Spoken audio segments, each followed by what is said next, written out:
اللہ کے سوا کسی اور کی اطاعت جس سے اللہ کی معصیت لازم آتی ہو، شرک۔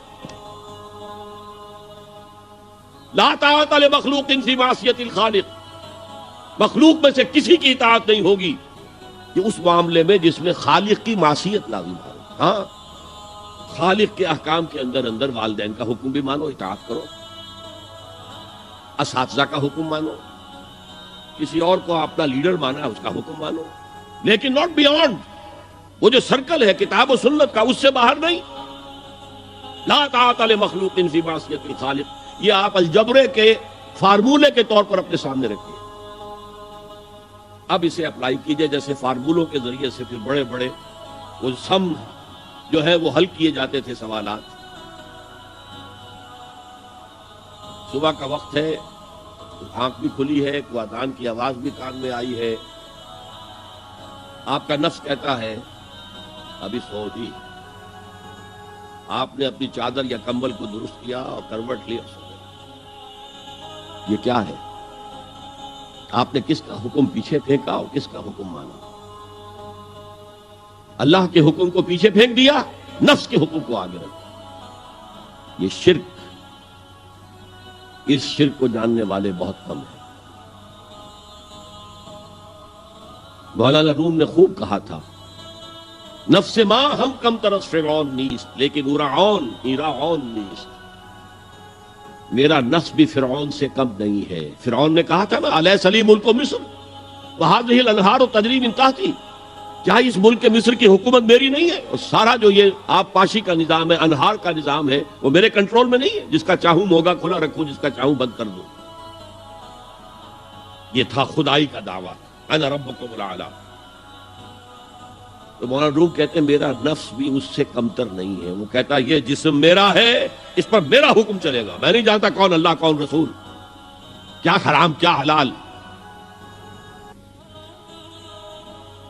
تو فرعون سے کم تو نہیں ہے میرا نفس، لیکن اورعون اس کی بہت مدد تھی، فوج تھی، لاؤ لشکر تھا، تو اس نے زبان سے بھی کہہ دیا کھل کر انا ربکم الاعلی۔ میں مسکین ہوں، غریب ہوں، میرے پاس کوئی طاقت نہیں ہے، میں زبان سے تو کچھ نہیں کہہ سکتا، اندر سے میرا نفس یہی کہتا۔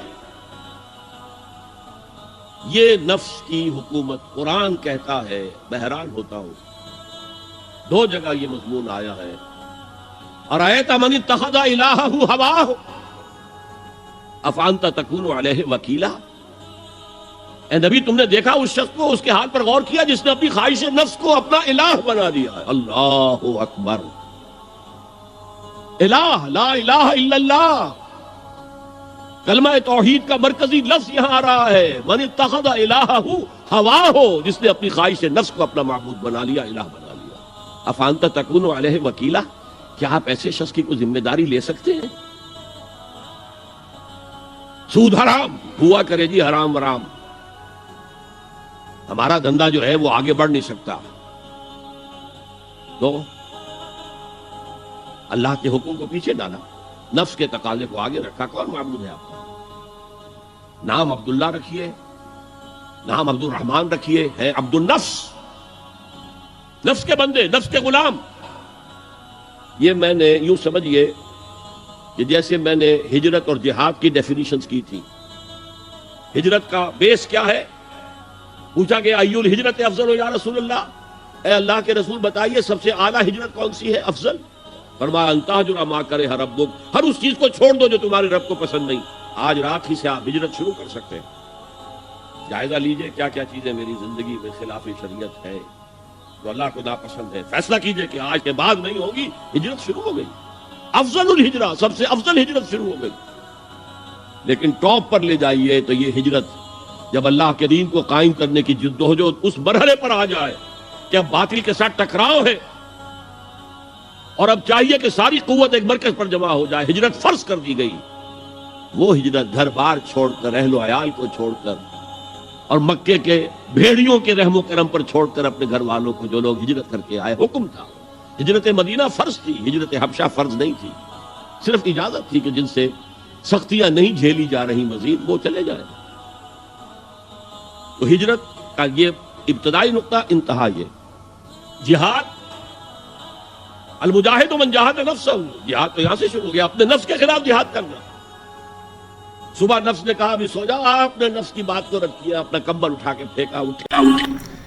جی دوستو، شرک ایک ایسا گناہ ہے جس کو اللہ تعالیٰ کبھی بھی معاف نہیں کرتا، وہ بندہ پکا جہنم میں جائے گا۔ شرک کیا ہے کہ اللہ تعالیٰ کے ساتھ کسی کو شریک ٹھہرانا۔ تو اللہ تعالیٰ کی ذات وہ واحد ذات ہے، پاک ذات ہے، جس کے ساتھ ہم کسی کو شریک نہیں ٹھہرا سکتے۔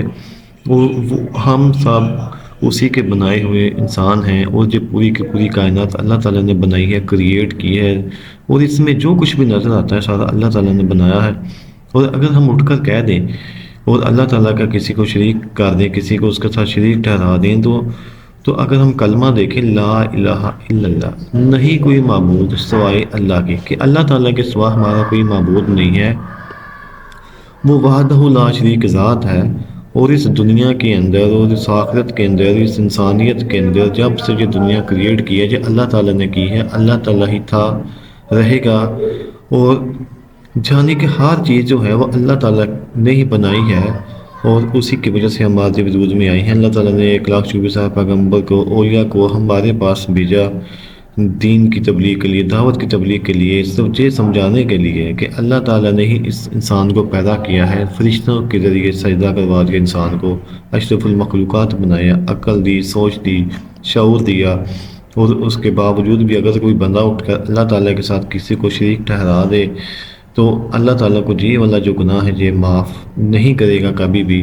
اور لا الہ الا اللہ محمد رسول اللہ، اور سوائے اللہ کے کوئی اس کا معبود نہیں بنا سکتے، شریک نہیں ٹھہرا سکتے۔ تو اللہ تعالیٰ سے دعا ہے اللہ تعالیٰ